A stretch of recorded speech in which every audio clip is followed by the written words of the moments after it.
So Jace, thanks for joining me. Of course, happy to be here. It's been awesome to see you come up from basically before you were actually a realtor and in high school working as a temp at Stockberger Group. So it's exciting to see you go from that to this and where you're going to be able to go from here. But one thing I always like to ask, especially with today's markets where everything is going, what's one of the biggest opportunities you see for home buyers out in the markets right now? Bottom line, I'd say negotiation, bottom line. Every market tier is so different right now, but this summer as a whole, kind of what we've been seeing, it's not classified as a bad market. I'd more say an interesting market for sure. You have some stuff that's selling super quickly and some stuff that's sitting when it just shouldn't be sitting. I had one, for example, one offer that got sent out yesterday morning. We went under. We did not go at list price. It's 5 days on market. They accepted it flat out, not even a counter. I would say negotiation, buyers have a lot of power right now, I think in certain price ranges more than others too, but you have an opportunity to kind of, if you're not competing, get some negotiation, get some closing costs covered, get to shave off some pennies on your monthly payment when it comes to purchase price. There's been, I think of the last few deals that I've done, I don't think any of them have really been straight list price on anything. There's been a lot of negotiation that's been able to take place just because the market's been interesting, I should say, for sure. I'd say negotiation is probably the biggest opportunity. Yeah, and especially that seller credit, like you're saying there, pairing that up to get all their closing costs so they can get in with less money down, or doing 2-1 buy down or a 1-1 buy down and just pairing it up with that to get payments lower for that side of things. So there's huge opportunity there. Loan programs too. Yep. A lot of new stuff that's been coming. A lot of good stuff. What are buyers missing right now? Is there any one thing? I know we just talked on the seller credits and that. Is there anything else buyers are missing right now? I think, I wouldn't say missing, but misunderstood, I think. Buyers, I think a lot of the time before they get truly into the market, think they have to do a significant down payment on something, or they have to have a ton of money saved up to bring a down payment. So many people, I can't even tell you how many, think they have to put 20% down on a house. Every person I talk to, you say South Dakota housing, down payment assistance, they look like they don't even really know what you're talking about a majority of the time. So I'd say the process of starting the home buying process and figuring out your numbers of it's not as hard as it might look from the outside of, there's so many people that have, I had sold houses to one guy. He had said he had, I don't know if you want to use it on that or something, but $1,000 to his name. And I was like, we made it work. It worked very well. Was super comfortable with moving forward on things. Everything made complete sense to him. It's not as hard as it seems, I think, a lot of the time. Yeah. And I'd say another one too is a home inspection. Yeah. In the summer, you have to drop a home inspection, even though it's not smart to get your deal accepted. Well, right now, there's no qualms. Get a home inspection done right now because it'll save down the line.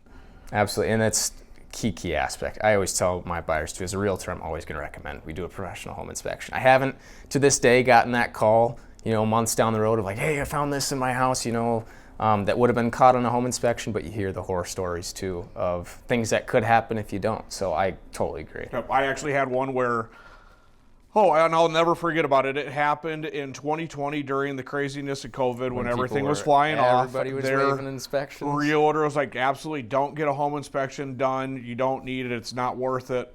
And they actually had termites in there that ate a support beam. And it was a $30,000 fix that these people had to do that they couldn't go back to anything on.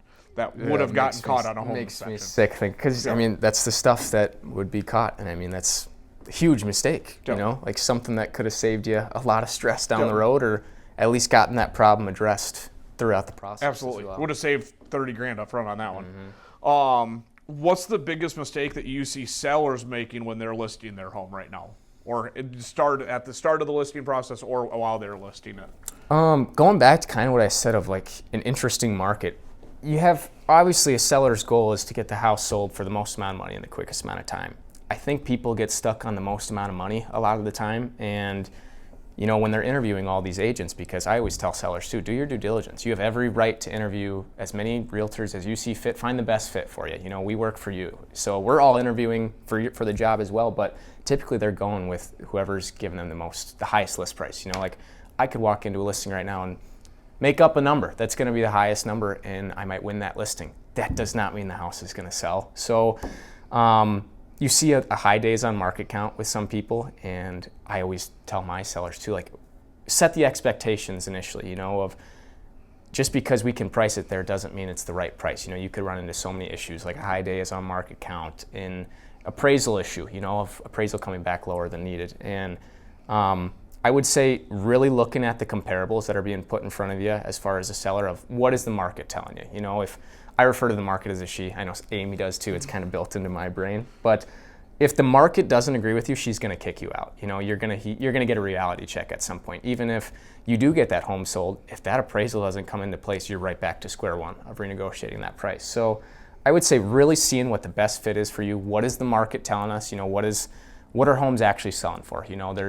I think our average list to sales price right now in Ray's for July stats came out was like 98.4 or something around that range. That's less than 100%. So what's the market telling us, and what's the pricing strategy that's going into it? There's a few different pricing strategies you could take: an aggressive one, a perceived one, and a more optimistic one. But typically the more optimistic one, where you're overpricing, is if you're not in a situation where you need to move. But if you need to get that place sold, pricing strategies are very important, I'd say. Well, and it sets for expectations, like you said. Like, if they go in, they pick the agent that has by far the highest price, but they don't get anybody in the door, then those clients are going back to the agent being like, what's going on? You said we could sell at this. Yes, exactly. Buyers are smart enough to, if they look at a house and if they send it over to an agent, you expect the most of realtors to be able to tell if something's overpriced too. Yep. So typically people are going to catch on that maybe the number is a little bit different than it should be, and the market will tell you as a whole too. So for you, would you say you love the buyer side more or the listing side more? Because some places they have it where they only do the listings or buyers. Granted, we don't see that quite as much in our market. It's everybody does everything for the most part. Yeah. But what's your favorite thing to work on? I obviously love both. Buyers is my go-to though. Like I love selling. It's a very different process as a whole. So my ideal client right now is first-time home buyers. I love to grow that relationship because you get a first-time home buyer, they typically don't know much about the process. I love buyer consultations because you cover so much ground for a process that is gibberish to most people if they haven't gone through it. So you really do build the relationships on the buy sides. You spend a lot more time together. You could see 25 houses with one person, and you become pretty close with that person after a while. And I got a gift not too long ago from a client that relocated into South Dakota, actually bought Tyler's listing over there in Castlewood. And their gift was super meaningful. I have a picture on my phone. I'd have to find it, but it's the word realtor with the definition underneath of it. And it says like house wizard, therapist, like lawyer, a whole bunch of the terms that like all fall into a real, because you cover so much of that relationship with buyers. You just spend so much more time together. And it's a majority of what I've been doing is buyers, just because I focus so much on that first-time home buyer price range, because it's my niche, it's my ideal client. So the ideal scenario is to get more seller-centric as I keep going through things, and I obviously am still really loving that side of things, but buyer's my cup of tea, I would say, for sure. So if we're going through it, like if you were working with a brand new buyer, never bought a home before, what would be the first piece of advice that you would give them for getting started? So especially for let's say first-time home buyer. Yep. What's the one thing that you would say, like, hey, you got to do this before anything? Budget's the name of the game, 100%. Like obviously you want to get your consultations in place. So my go-to thing is if we're meeting first, I want to do a buyer consult. We can go check out a house initially that we can meet on our first house showing. That's always fine. That's actually more common than getting people into a consultation. But you really cover so much ground at that consultation. And like what I do is I bring out all the contracts. I walk us through everything. Everything that could be brought up in that process. This is what it looks like. That way the expectations are set. When we get to appraisal, they can say, oh, Jace, yeah, we talked about that. You know what's coming up. Same thing for inspections. Next, I would say, I obviously would never turn somebody down if they're wanting to go, check out a house, but it's so much better if you have that pre-approval done beforehand, because I can't tell you how many times people go check out houses before they do any of those consultations. whether with the realtor or the mortgage lender or anybody, to where they end up kind of getting stuck on a price range or a certain criteria of home, and then they go get that pre-approval down the road or after they've checked out a few houses, and it's a completely different criteria than what we've been looking at. Yep. And that really changes the mindset, because if you're going down in criteria, when you're checking out those homes, you're kind of thinking about those in the back of the head, the homes that you checked out in the past. So budget is kind of the main thing, I would say, is very important to get figured out before you get too serious on anything. Yeah, 100% agree on the budget. I knew you'd agree. Yeah, that's so absolutely. One thing I actually started doing is I'll ask them what their rent is right now, and say they're paying, for easy numbers, $1,000 a month for rent, but they want their house payment to be, say, $2,000, because they have enough budget to go up $1,000 from what they're paying. As they're looking, I'm having them put that $1,000 difference into a separate checking account or a savings account. So that way, especially it's awesome if they have 6 months out from when they buy. They're getting used to making that payment before they even get into the house. Absolutely. And then they know if they like it or not, or if we need to readjust before under contract. So that's such a good position to be in too, because if you can't make those payments, that's the time to figure it out too. You know, it always comes down to comfortability. So if you can do that for 6 months before anything actually is in place, to where if you can't make that payment, nothing happens, nothing bad happens, there's no repercussions of it, that is a great scenario. I totally agree with that. I started doing that about a month ago, and it's worked out great, because worst thing that happens is they're completely comfortable for it. They're going to this new house and they have, say it takes 6 months, $6,000 saved up to spend on new furniture or whatever they need into it. So it just prepares them for it.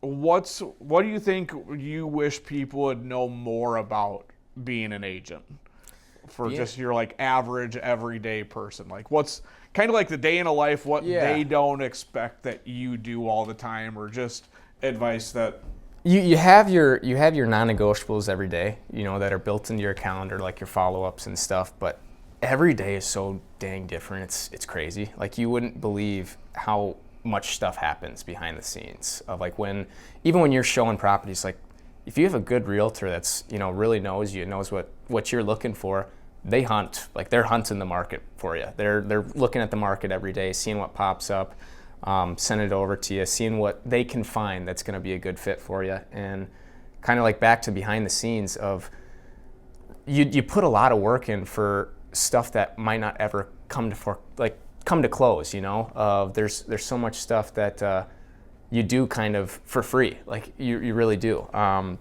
So I would say there's a lot of that moving behind the scenes of, like, realtors. I had one client ask me one time, because we had one of our clients actually, we were probably on our 25th house tour, and we had just lost an offer on a competing situation a few weeks prior, and she had asked me, she's like, so, like, are you getting paid? And I'm like, no, I'm not getting paid. And it was a really funny moment, actually, because her fiance at the time had kind of brought it up of, like, oh, if only we bid higher, Jace could have gotten paid. And I was like, don't worry about it. This is the name of the game. I was like, this is my job.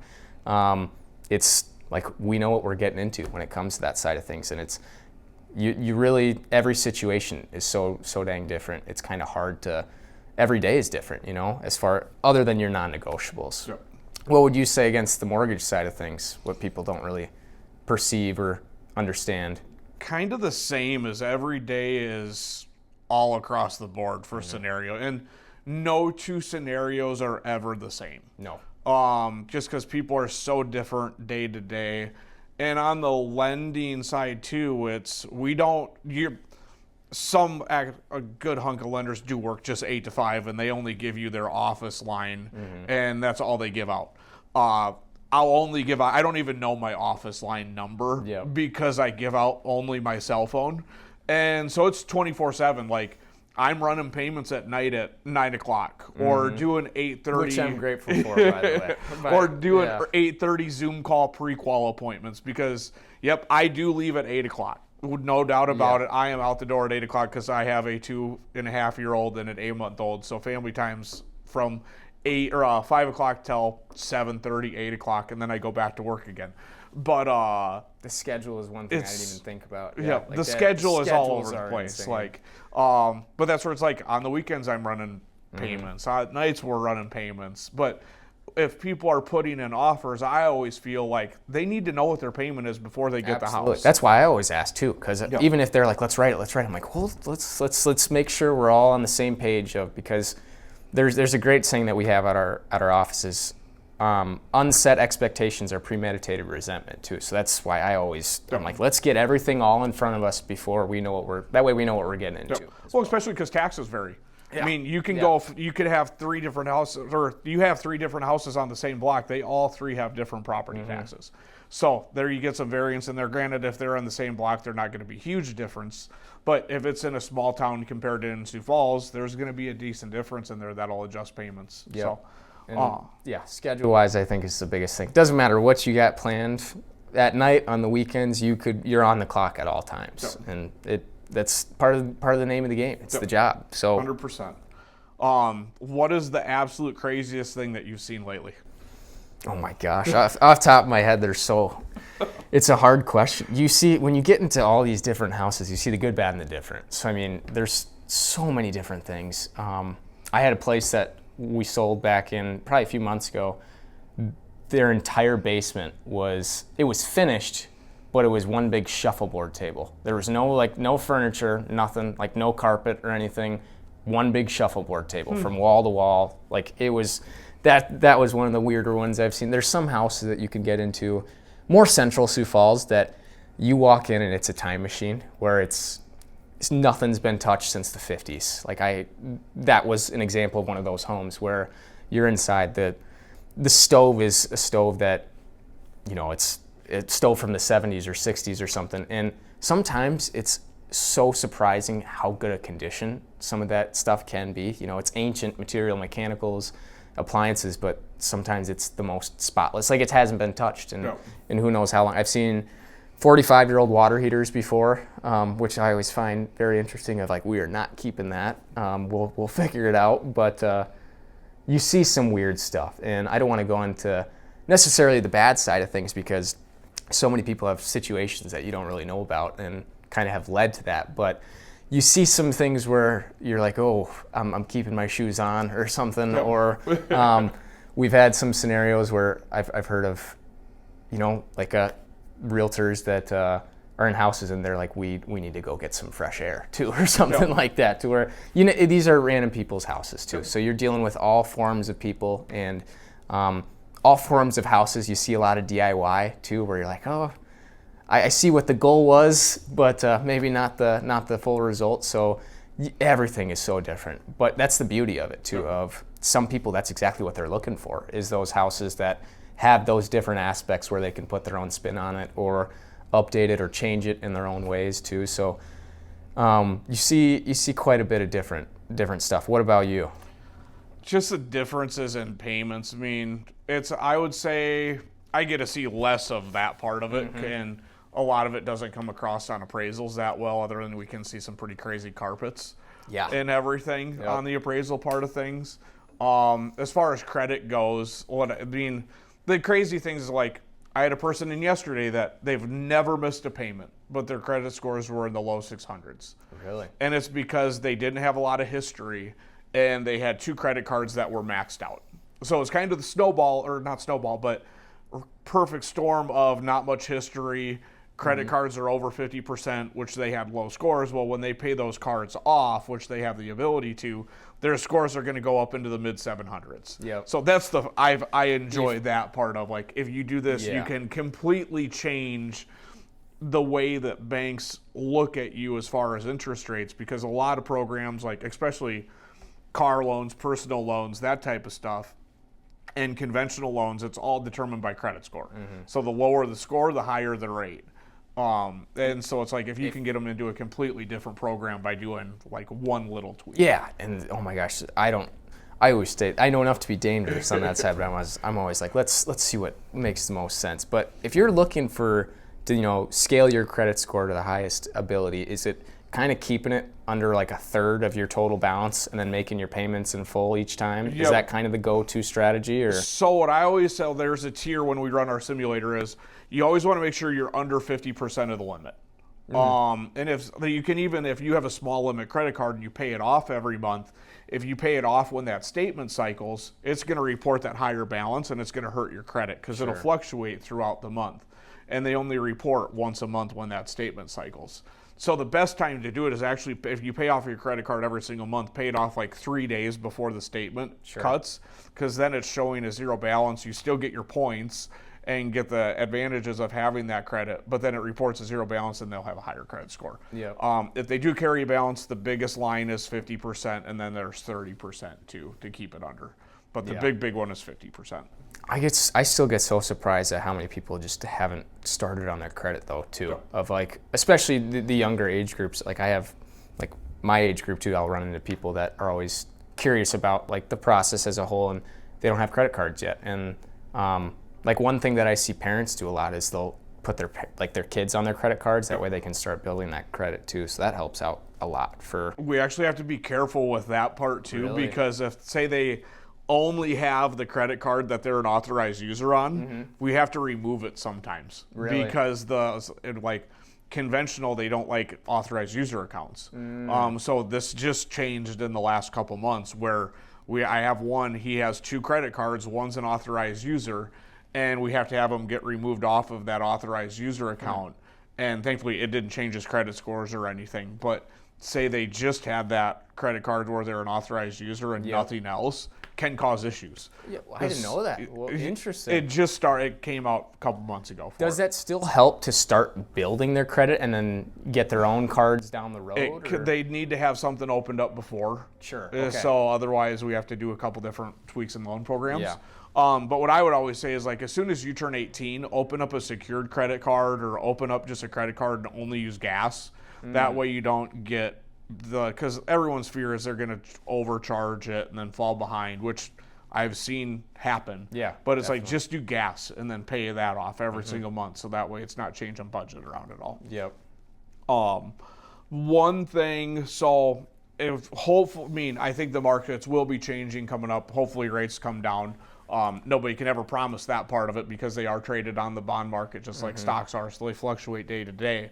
But as we get into a more competitive market, what do you do to help your clients stand out to get their offers accepted more? There's so many strategies you can do when it comes to, we actually just, at our office, at our agent training this week, we went through 10 different ways that you can kind of create a winning offer. You know, like one thing I do every time is, even if we're not competing, I will give that agent a call and see what we can find out that's going to give that seller or that deciding party like more appealing terms to, like, what's an ideal close date? You know, what can we make work on our side to be number one too? And there's inspection terms that you could implement in of like a limit on anything below this certain amount of dollars is not considered a material fact. We're not even concerned about it. That gives sellers a lot less stress when it comes to the inspection process of they don't have to worry about those little things about nickel and diming, stuff like that. There's random terms you can put in. I know during COVID was such an insane market. You'd have houses with 16 offers on them. And I had heard of people including like prenatal massages or like pizzas every Friday for a year or something. You could throw the most insane things into that offer, but inspection terms are usually a big one. If you're in a competing situation with multiple offers, you see escalation clauses get put into place, kind of giving yourself the ladder to climb as far as prices go. There's so many different terms because, you have a 5-page purchase agreement with however many line items of you can get pretty interesting. Another big one's earnest money. That really shows, it's a good faith consideration as a buyer of, it shows that seller how serious you are about moving forward in the process of you're pretty much wagering that much money to show that you're willing to get to the closing table on things too. So there's those I would say are the biggest ones as far as creative terms and appealing terms to that seller and getting on the phone and seeing what you can find out to make the most appealing possible offer to that seller. No. And I know whenever we have a competing offer, I always like to call the listing agent. Which is great. I love it when lenders do that. So put in a good word for them. Just say, hey, we have everything verified. We're rock solid, good to go. Just to kind of get that extra leg up. So lenders make a huge difference a lot of time. If you have a buyer with a national lender in like a South Dakota Sioux Falls market compared to another buyer who has one of the best local lenders in the area, that seller is going to like that other local lender a lot more because they know that lender, they know how they do things, they know they can trust them on that side of things. And then they get to, more national lenders, which aren't bad by any means, but when you get in depth in the local markets, the local lenders definitely have the advantage in the understanding with the upper hand too. What do you think is one trend that you are seeing in the real estate market right now? We're seeing a lot more inventory, which is nice. We did see it. The 4th of July this year felt like it was multiple weeks. It was kind of, people were busy. It's been a great summer. It's been a hot summer. But trend-wise, we've seen a lot of estate sales recently too. We've seen a lot of new construction. We've seen a whole bunch of stuff, but it's been pretty stagnant, I think, as far as the whole year as a whole. And each price range is so dang different as far as markets go. And like I said, the price range from 300 down, 385 and down technically, like your first time home buyer is so different than 385 and up. We've seen even a lot of $1 million houses. It was unbelievable in the last month and a half how many multi-million-dollar homes we've seen. And it's kind of crazy to comprehend how many of those multi-million-dollar homes are in Sioux Falls too. So we've seen a lot more of those, and that market honestly has been pretty crazy too as a whole. I mean, we've seen some. They're moving too. They're seeing some crazy stuff. What about you? Kind of same. Yeah. I mean, definitely the under 400 still moving good. If it's 400 to 800, it's slowed down a little bit, and then over $1 million, still moving good. Yeah, that 400 to 800 has kind of been the weirder price range, I'd say. You really have to look at the market when you're going at that stuff to kind of see what's moving and what's not, and what's working and what's not too. Yep. So I know you touched on it briefly, but to end it off here, 3 sentences or less, give or take a little bit, what would be your absolute perfect dream client be?